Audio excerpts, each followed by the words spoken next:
Bienvenue sur Arabian TV, la chaîne où les histoires des 1001 nuits prennent vie. Préparez-vous à être transporté dans un monde d'aventures envoûtantes, de mystères intrigants et de magie orientale.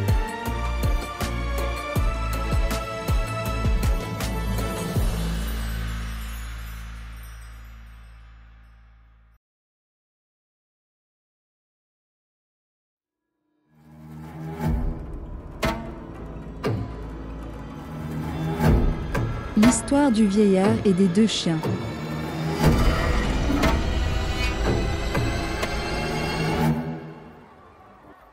La 6e nuit, le sultan Shahriar demande à Scheherazade de raconter l'histoire du deuxième vieillard et des deux chiens noirs. Scheherazade s'apprête à satisfaire sa curiosité en relatant le récit du deuxième vieillard face au génie.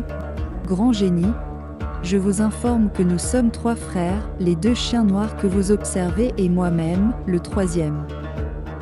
À la mort de notre père, chacun de nous a hérité de 1000 sequins. Nous avons tous embrassé la même profession en tant que marchands. Peu de temps après l'ouverture de nos boutiques, mon frère aîné, l'un des chiens, décida de voyager pour faire du commerce dans des contrées étrangères.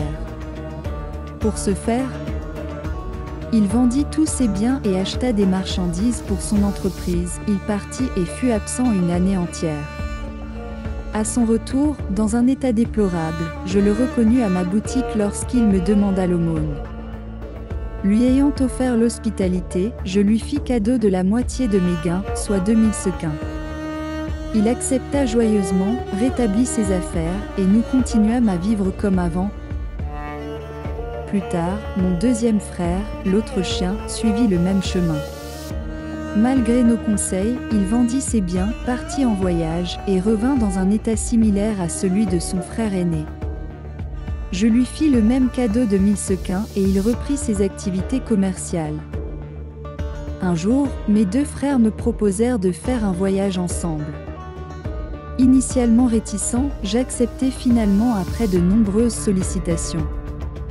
Lorsque vint le moment de préparer le voyage et d'acheter des marchandises, je découvris qu'il avait tout dépensé et ne leur restait rien des 1000 sequins que je leur avais donnés.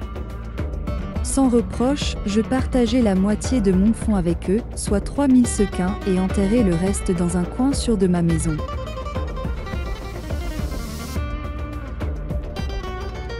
Nous achetâmes des marchandises, les embarquâmes sur un vaisseau que nous avions affrété et partîmes avec un vent favorable.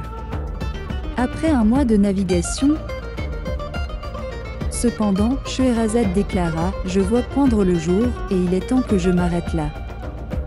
Dinarzade s'exprima avec enthousiasme sur l'intrigue de l'histoire, et la sultane, convaincue de son attrait, espéra que le sultan autoriserait la suite du conte.